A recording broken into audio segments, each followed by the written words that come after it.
مومنوں کی چار اعمال۔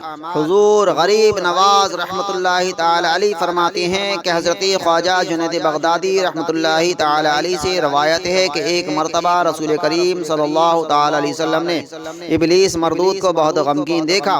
آپ نے اس سے غم کا سبب دریافت کیا تو کہنے لگا، میرے رنج و غم کا سبب آپ کی امت کی چار اعمال ہیں۔ نمبر ایک، پہلا یہ کہ جو لوگ اذان سن کر اس کا جواب دینے میں مشغول ہو جاتے ہیں، اللہ تبارک و تعالیٰ ان کے گناہ بخش دیتا ہے۔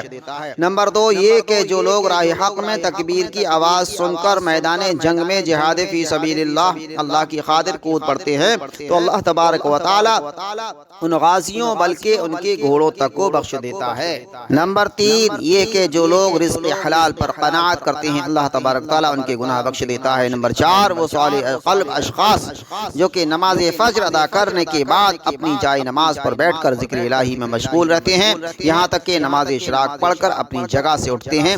اللہ تبارک و تعالیٰ اپنی رحمت سے اس کو اور اس کے رشتہ داروں تک کو بخش دیتا ہے۔